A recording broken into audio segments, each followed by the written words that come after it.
Please remember to like, subscribe and comment, as we love to hear back from our viewers. Also, if you enjoy our videos, please consider becoming a patron of our show through Patreon and or GoFundMe. Links are listed below the video in the description.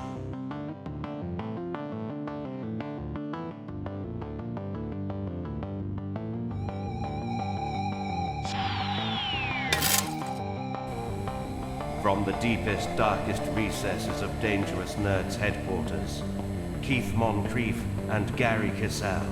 Hey guys, another episode of Pop Culture Minefield with Keith and Gerry. And this guy is our close friend and my housemate, because I live with him, Travis. Hey Travis. Travis Williams. C. Williams. What does the C stand for? Catastrophe. Catastrophe. And not contagious. Crossing my front door all that wide. But, so Travis is, you know, he's part of the thing. We're all nerds. We like to talk about nerd shit. And we got into this great discussion about Game of Thrones. And so it's Thursday, and we're going to do our little breakdown of this previous episode, next to the final episode of Game of Thrones, which has divided people all over the world. The episode called The Bells. The Bells. Should have been called The Balls. Hey, that show, it's got some balls doing that. I'll tell you.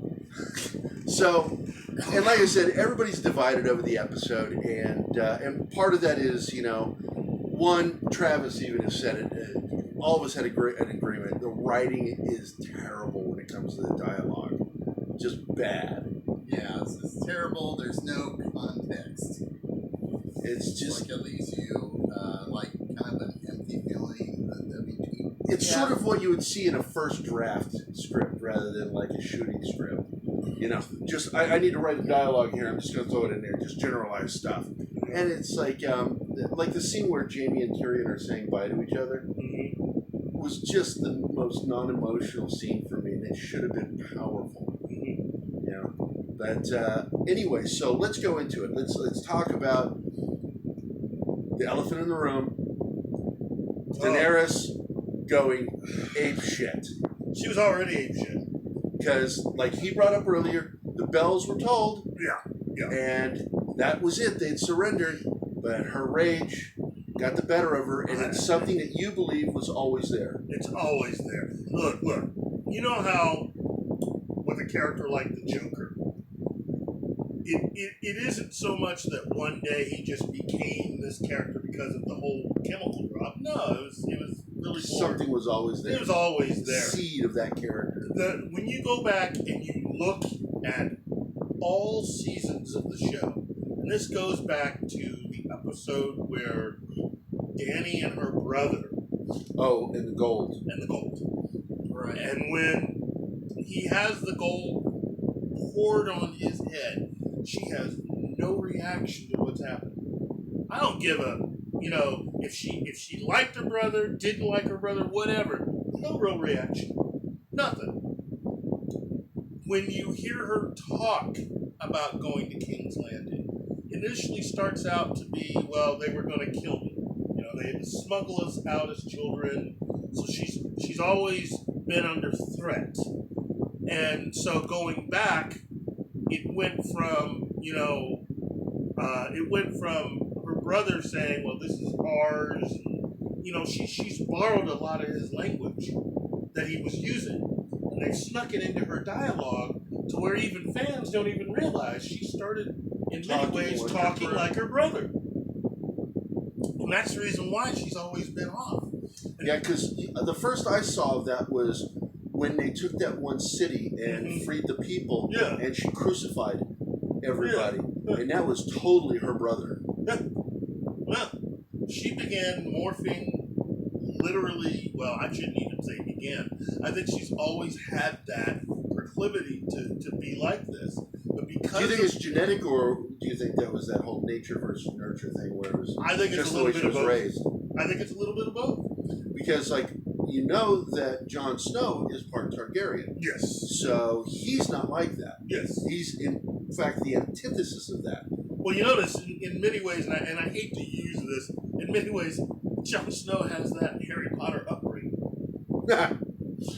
Raised under the steps. all the privileges, none of the rights. Right. Yeah, it was just literally, well, everybody craps on you. So, but it made him a better person in a very strange way. I mean, maybe John would have wound up like her had he had a different way of viewing the world growing up. But I remember telling you guys, it's, to me, explains also why Dany and Sansa never got along. Both characters, Because they were very similar character arcs. Similar character arcs. Both of them had a lot of different things happen to them, and whereas Sansa came out the other side of it, which had a lot to do with the way she was raised. yes, and Dany came out to be like Because of the way she was raised. She had nothing. Yeah. She had nothing. Now, Sansa gets a direwolf. Dany gets dragons. You never really see with Sansa. She always wanted to be someone important, even if it were the queen. For Dany, it was a need, it was a drive, you know. And the closer she came to fulfilling that, the more it just seemed to really become more part of, like, you know, you try to throw stuff off, like, well, maybe, you know, it's because of this person or that person or this person pissed her off or that. And I remember thinking, I'm making excuses for her behavior. And after a while, you just gotta, this is who she is. You know? Right. Her brother coveted the throne. Yeah. That's how she was raised. Yeah. That's how I'm And now supposed to she's be. coveting the throne. Yeah. Man, I tell you, we're going to take a slight break. We'll be right back. Welcome to another Nerds Day with Susan Layton. Thanks, Gary and Keith. Hey everybody, I'm Susan Layton and welcome to Nerds Day. This week I'm going to talk Ripley's Believe It or Not. Now, I was fortunate enough to do a sneak peek of this show from Travel Channel, and I just want to tell you, if you remember Jack Palance's version from the 80s, which I do, it was a staple in my household growing up, or even Dean Cain's 1990s version, this one, it blows them right out of the water. Let's start with who is hosting it. Bruce Campbell. For those of you that don't know Bruce, he was Ash Williams on Ash vs. Evil Dead. He was on Briscoe County Jr., Burn Notice. He's done countless movies. So this guy, he does it all, and he is a spectacular host. This is a gig that's tailor-made for him. The minute he walks into frame, you know you're going to get an hour of weird and amazing, and it doesn't disappoint. From the get-go, you are transported all around the country to see these amazing acts, and I want to tell you that this show combines two of my favorite things in this world: science and entertainment. Yeah, I said science. But don't be scared, because it's presented in an absolutely entertaining way. The very first segment I watched was a young girl named Lily Hevish, who is a domino artist. And it is just absolutely terrifying to me that somebody can actually do all of these calculations and create a masterpiece and a work of art. All it takes is one flick, and she just creates amazing pictures with dominoes. And if people don't think there's science involved there definitely is, but you're fooled because it's entertaining. And of course, Ripley's has its standard acts, the ones that we always tune in to see what craziness can happen, you know, on a daily basis. You get a guy named John Hammerhead Ferraro, and exactly like his nickname would suggest, he is a whiz at pounding things like nails into cinder blocks with his forehead. I think I got a concussion just watching him. Then you have a guy named Tyler Schuer, who can balance things on his face. And to up the ante a little bit, he climbs on this janky ladder and then puts a 6-foot ladder off of his chin. I mean, who does that? But you can't help but stay riveted to the television set. Then, of course, you add two absolutely incredible feats that do have a basis in science. Now, one came from Rick Smith, and he's a magician, and we all know about tossing cards, and we've seen this done before, but not like this. Because this guy took a playing card from a distance, sent it flying, and he split an olive in two. Now, I can't even take a playing card and flick it into a hat that's like 2 inches in front of me. But he cuts a freaking olive in half. It's absolutely amazing. And then, of course, we have another gentleman named John Collins who makes paper airplanes. Now, that doesn't sound exciting, but just wait. This guy created a feat of engineering that would make Charles Lindbergh stand up and applaud in his grave. He created a paper plane that flew 226 feet 10 inches, setting a record. That's amazing, considering I can't even fold a paper airplane, let alone get it to even fly for that amount of distance. I'm telling you, if you get the Travel Channel, tune in every Sunday starting June 9th at 9 p.m.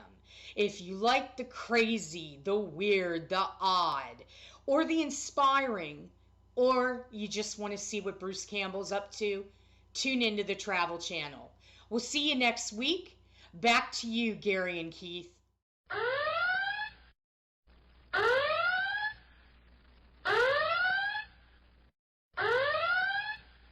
All right, guys, you saw our spoiler warning. This episode is now going to be filled with a shitload of spoilers for the previous weekend's episode. And once again, if you haven't seen this episode, that's on you. That's on you. This isn't like a movie in a theater. You DVR'd that. Right. So just go ahead and hit the icon. Yeah. Like us. Go watch the episode. Come back. Talk about how awesome Keith is. Say hi to Travis. Talk about what an asshole dickhead I am. Some of you have met me at the conventions. You find out in person. I'm really kind of a dick.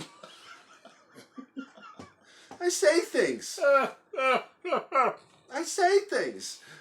Makes people laugh, but people are like, that was messed up, man. But anyway, listen. So let's get back into this because you were saying that basically we were talking again about the nature versus nurture. Yes. Which is, you have these two female characters from episode 1 on who had very similar experiences, but it's their background that made them such different characters. Yes. The way they were raised. Yeah. And you can actually see that in their performance because they've snuck in Daenerys' brother is really prominent in her character.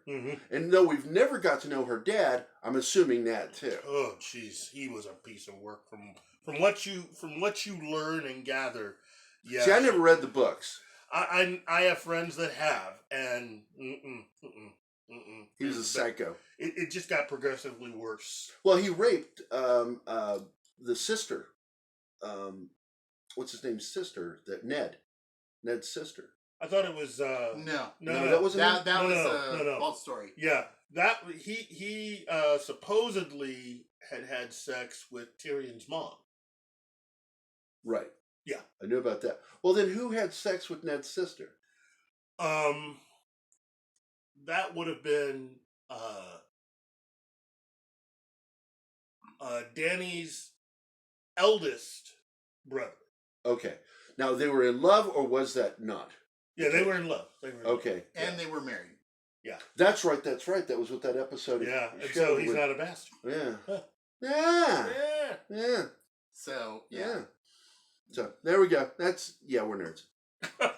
We're nerds. Well, listen, what in the episode stood out to you guys? I mean... Well, you brought this up. Right. And I thought it was funny how Tyrion didn't die. It was just like every time he turned around, he was in a position where he should be dead now. They should be killing him. And he walked away, and I'm like, I don't know if that's in the writing or if that was planned. It was just showing how lucky he was. You'll never know. I mean, I don't know if you've noticed, like, how some characters have that plot armor, like Jon Snow. It's like, oh, here's some arrows from you, from your redheaded girlfriend. Nope, not gonna die. Hey, everybody, Castle Black's gonna kill you. Oh, wait, hey, I'm back. I'm back. You got arrows flying past him, sword fight, always fighting a bigger, badder fighter. Yeah. Facing Viserion as a White Walker dragon, still alive. The guy he has plot armor. Now, I don't know if you noticed this, but Arya had the same thing going on in this episode. Yeah. It's like, she should have been... You know she had to run through that battlefield. Yeah. Because you even... Was that you or was that you that brought that up?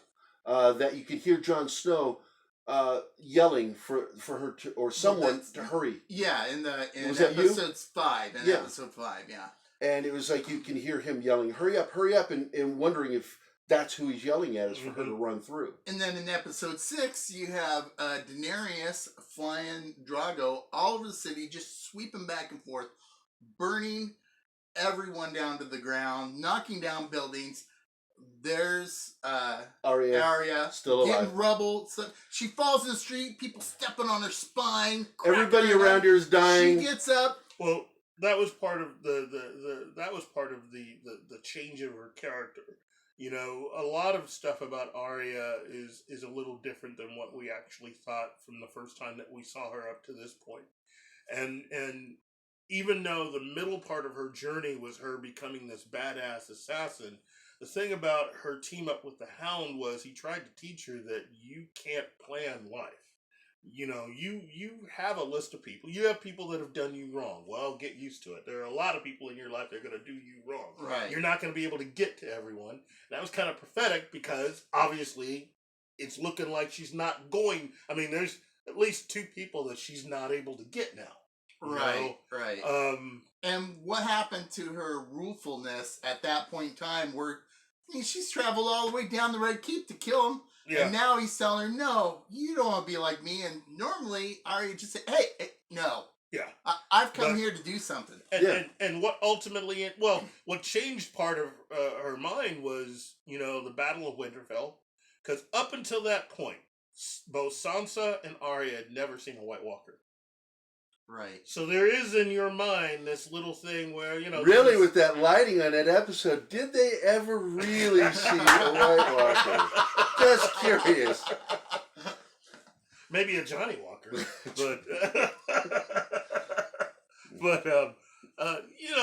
I think these last 2 episodes, Arya has had to deal with some things that were outside her purview. And it's forced her to rethink her life and her direction, and getting to King's Landing, a place that she had not been since the first season. Right. Having snuck out of that city to then sneak back in, having left at a time when she hated everybody there. Right. To come back in this last episode and be someone that cared for what they were, who they were, to care for them as people. Well, sure, she goes to that building. Here's another piece of bad writing. It's to show how much she cares, but they blew it. She goes in a building where obviously these people are safe. And says, you're not safe here, you need to come outside. Come with me. Where the action is happening. And then get some killed. Yeah. Ideally, it's like, God, you just killed like 17 people. What's the matter with you? Leave them alone. She's, you know what? I guess it just goes to show she's still good at killing. King's Landing, extra crispy. Right. So, well, we've talked about that now. Let's go, I guess, to Arya herself with her character arc, which was she's got nobody left to kill. And she's standing there and she still wants to kill the queen. And the Hound says the best thing he could say to her, which is, look, girlie, she's dead anyway. Yeah. She's not getting out of here. So get out of here. Go have a life. You got a boyfriend now. Go be in love with that guy. And she doesn't want to. She resists this. and then he just flattens her emotionally. Yeah. And then she thanks him. And a lot of people took issue with that, but I looked at that as, she finally listened to him, and I actually liked that moment. Mm-hmm. Now, agreed, I kind of wanted her to go and help him fight the mountain, because it was, how it was going to end. Oh, yeah. Well, there was no way the audience knew what happened to his brother. I don't think he really knew until he actually saw him again that, he's been altered. Yeah. So, but it's still a fantastic fight. I love that. And did anybody else catch that it was reminiscent visually of the fight between Juan Sanchez Ramirez Valdez Villalobos from Highlander against the Kurgan? Right. I instantly thought that. Going up the whole thing with I was visually like, that felt like it was not accidental. Yeah, instead of balls of lightning, now it was balls of fire. And it was very reminiscent of Highlander. Yeah. That fight between those two. Yeah. And in that one, no, the Kurgan gets away fine. He kills Sean Connery's character. Yeah. Because there can only be one. And, of course, in that battle, we get to see the Hound just being the Hound. Like, he's stabbing him. His brother should have already been dead. And then he's just laughing. He can't help but laugh. It's like, you just won't even die with a dagger through your socket. And that's how their entire relationship has been. It was the epitome of everything about their relationship. He could never get one up on Yeah. Well, until the end. And of course, in the end, what it is, the mountain is blinded him pretty much. I mean, he can still see through that one eye because you can see it actually looking at him. But the mountain dug his thumb into his skull, and bloody face, and he knows it's over for him. And he says, "I can't kill you," and he laughs, and then he's like, "I'm going to kill both of us," and puts him down into that fire, lake of fire below. Yeah. Kills them both. Just like one of the greatest heroic moments of the series. Yeah. His brother stuffed his face in a fire for playing with his toy, and now he returns back. Yeah, killed him with fire. Yeah, so that was for me is probably the best part. Now, visually, there was a great moment with that before that happens. Yeah, which killed one of your predictions. Yes, was when the Hand, orders the mountain to do what he says. And the mountain just grabs him, just flings him like a rag doll and kills him. I'm not taking orders from you. Because he had thought he was going to be the guy with no name that was from season 1. Yeah, I thought it was going to be. I thought mysteriously he was going to be the assassin who was going to kill Arya. That was going to come there to kill Arya. That's right. But it ended up that's not what happened. He just died like that. Right. Thanos.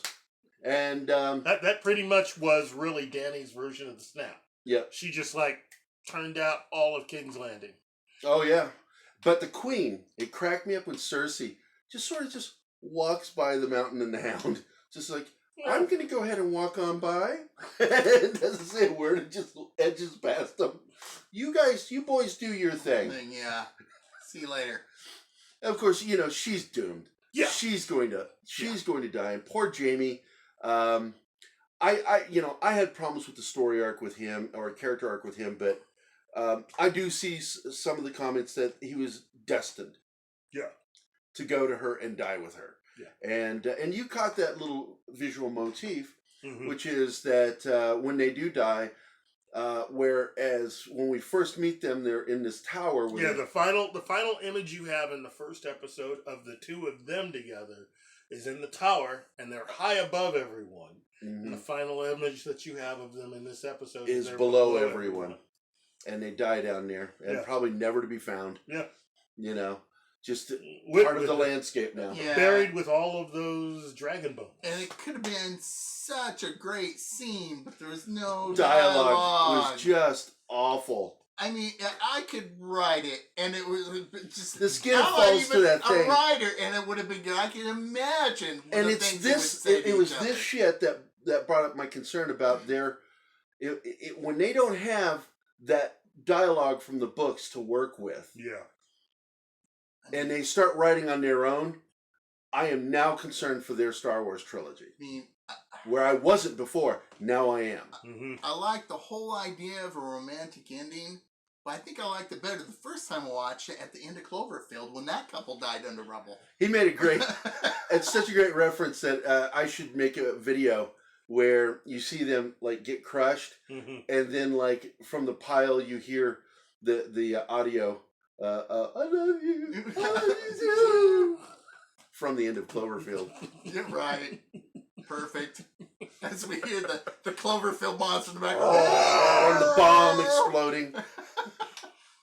So, wow. The bus whistling. but then we go back to Tyrion. Tyrion has, he's because in a world of shit. if Dany isn't killed, he's dead. He's dead.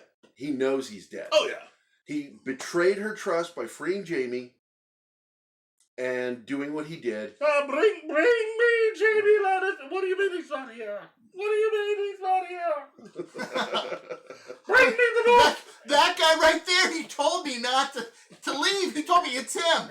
The little guy? The dwarf? Yeah, the dwarf. Dwarf, that little person. And You what? We gotta leave.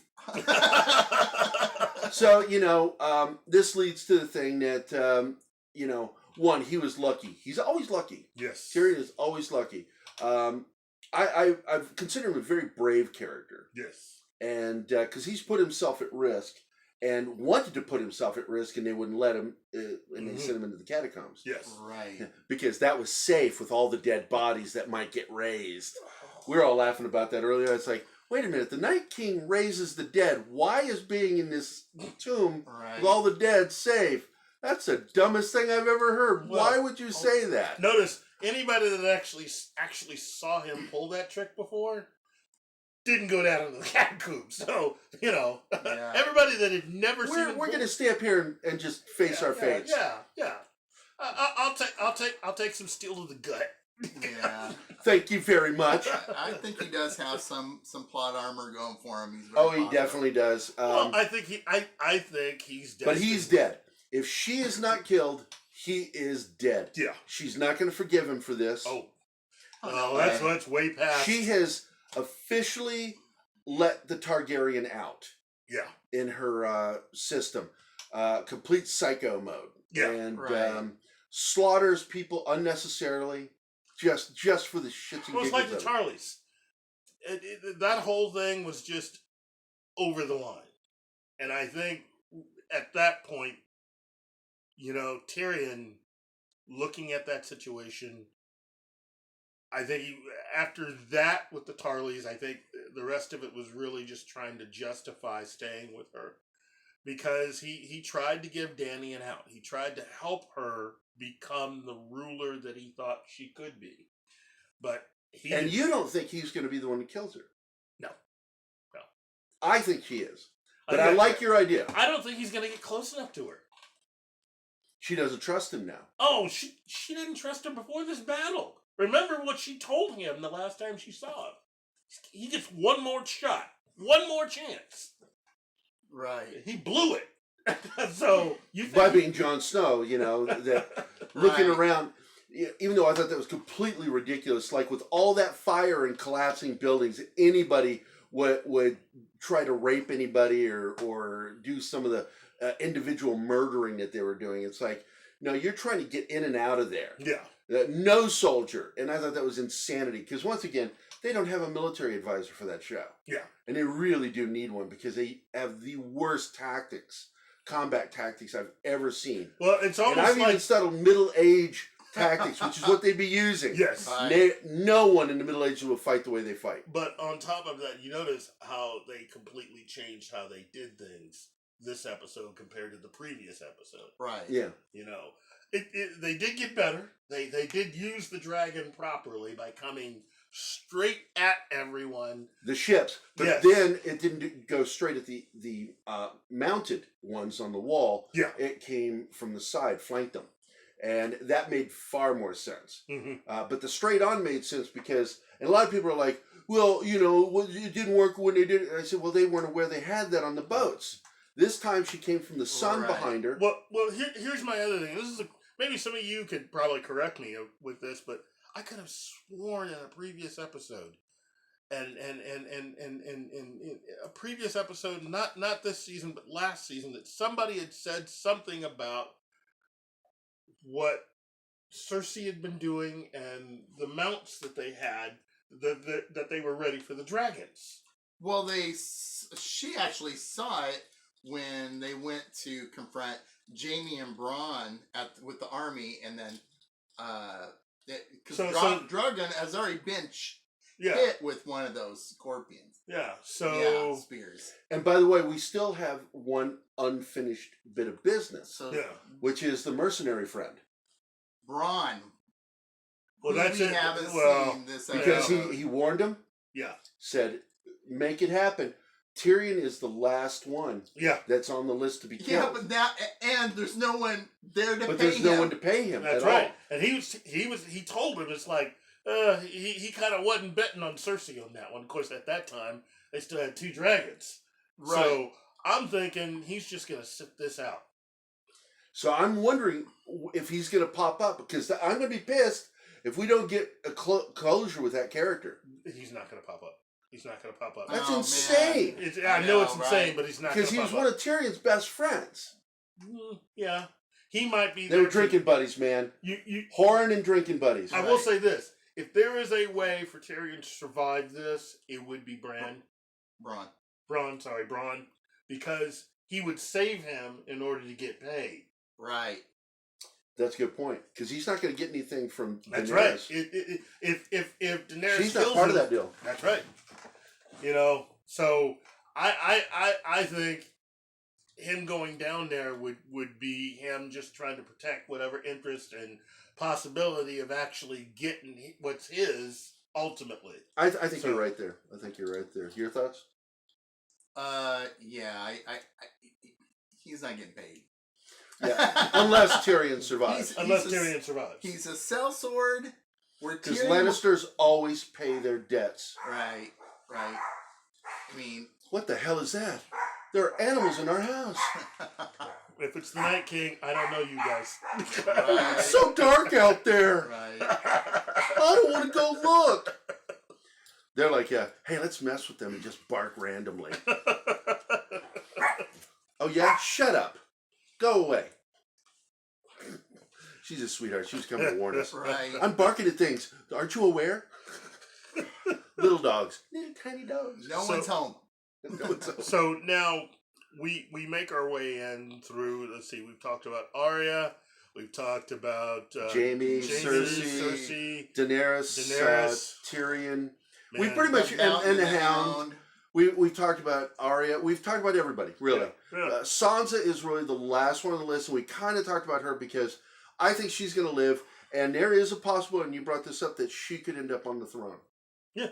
Because the belief is that I don't believe, you don't believe, and I don't think you believe either, that Jon's going to take the throne.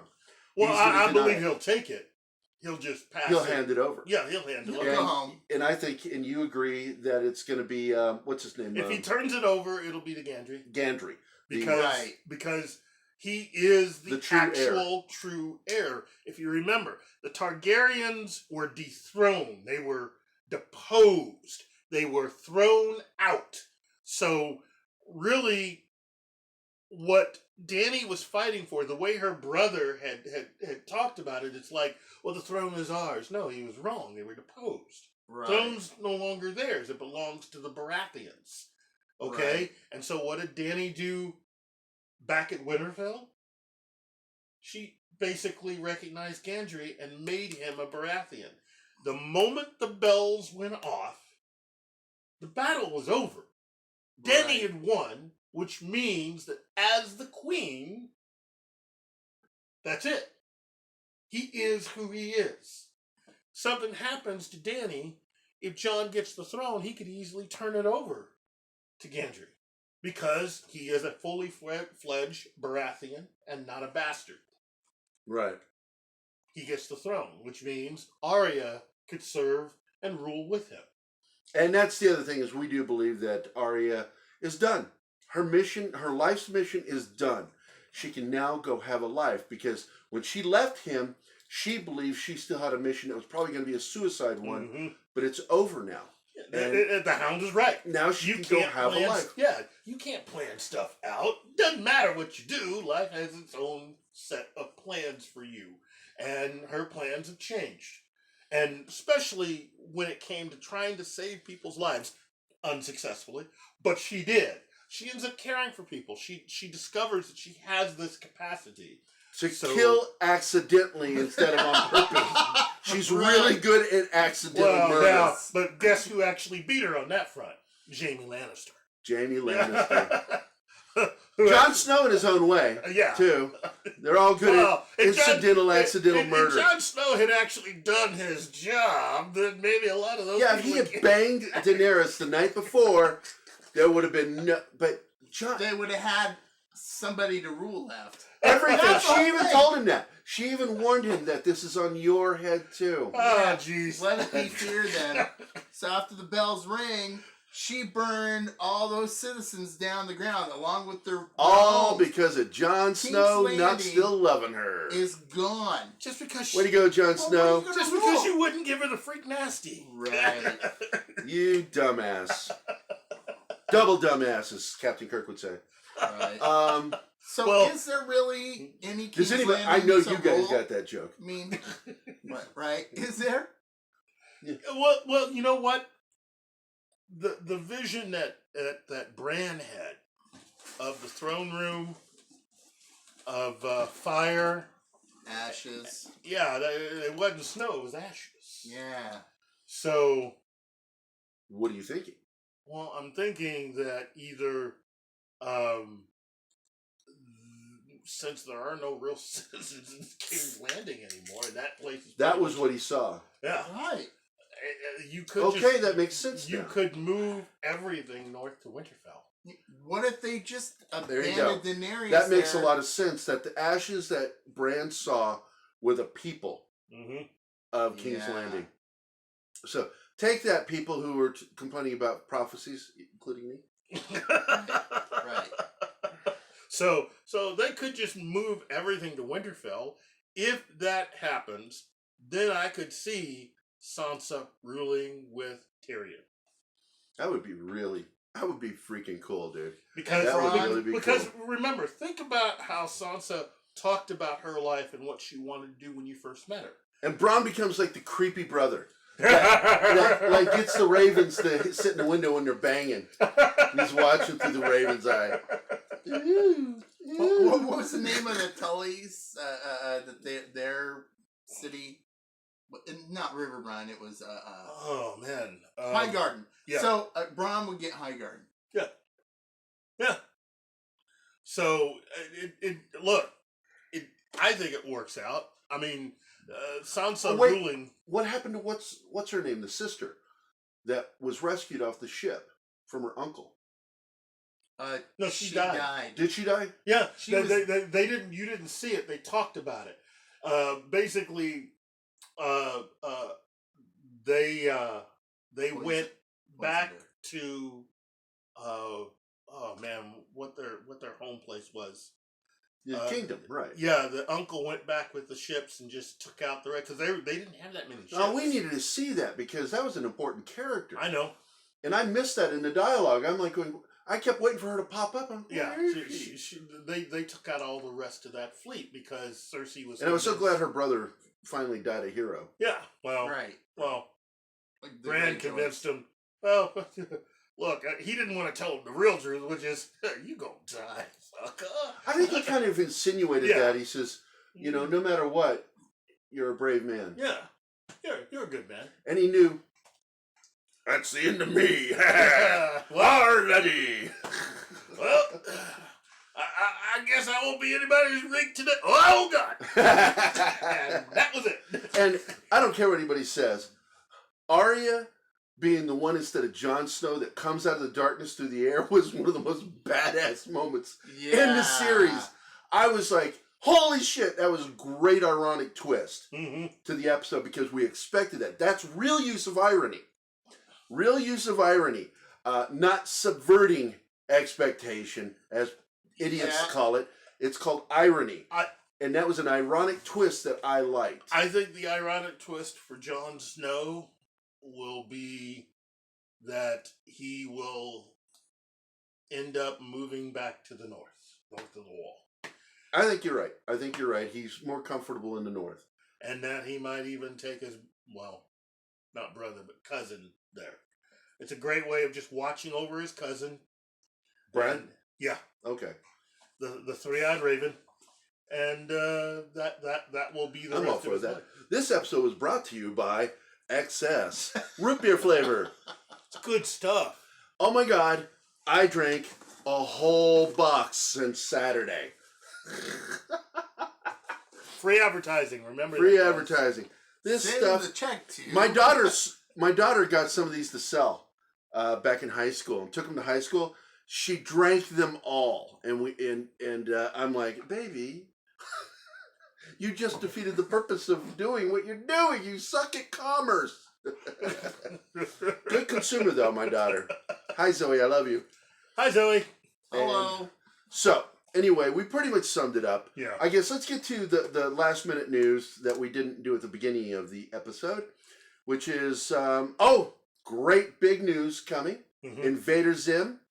Both my son Benjamin and my daughter Zoe, I know, are super excited that it's Yes. coming to Netflix. It's a movie though, not a TV series. But I'm hoping that this is going to be a series of movies over time. Yes. Because my son Benjamin was like, oh, because my son's talked a lot like Sylvester the cat's son. Oh, Father, you will really like this show. And I'm like, okay, I'll watch this. Because my son's very proper. And though he is kind of a diva. And so he convinced me to watch this thing. And I fell in love with that show. Have you ever watched it? No. Oh my God, it's crazy. It's insane. And I love his little robot dog thing or whatever the hell. Oh my God, that whole thing was great. And Zoe loved that show too. So we got that coming. What else do we got? Terminator trailer coming. Any day. Yeah. Any day. We're just waiting for it. And then, of course, I've already kind of brought it up, is the Star Wars, is the Game of Thrones guys' production. Yeah. And the thing that's important here is, because I forget their names. I always forget their names. Should I write their names? Benioff and Weiss. Yeah. David Benioff and D.B. Weiss Yeah. are going to be doing it. I'm concerned because of their not such great dialogue for Yeah. Game of Thrones. And their plotting is not the greatest, because plotting is not storytelling. But Whoa, repeat that one more time for the people plotting in the cheap shit. is not storytelling. Storytelling, you can have an entire story, a good story, no plot. No plot at all. That's one of the things that they talked about in the documentary What We Leave Behind, about the making of Star Trek Deep Space Nine. Something that they obviously have not learned for Star Trek Discovery. Yeah. Because they don't hire those kinds of writers. Oh, is that it? Yeah. Oh, man. Because, basically, Alex Kurtzman's a shitty writer. He's absolutely just one of the worst writers I've ever had the displeasure of reading, much less watching what he made. And he only wants to hire writers as bad as him or worse. Yeah. And it's sort of like the girls that want to hang out with nothing but ugly girls, so they look even prettier. Because I know people, I've got girl friends like that. You're out there, you do that. Oh, yeah. And it's like, I'm going to hang out with Betty because she makes me look so much prettier. And Alex Kurtzman has the same mindset, that he only wants to write with even shittier writers so that his writing looks a little better. Yeah. By proxy. Yeah. And with that, and those damn dogs barking. Right. This is Keith. And that's Gary. And that's Travis, our special guest for this episode. I hope you guys enjoyed it. And this is Pop Culture Minefield, and we're out of here. Bye. Y'all take care now. Come back again.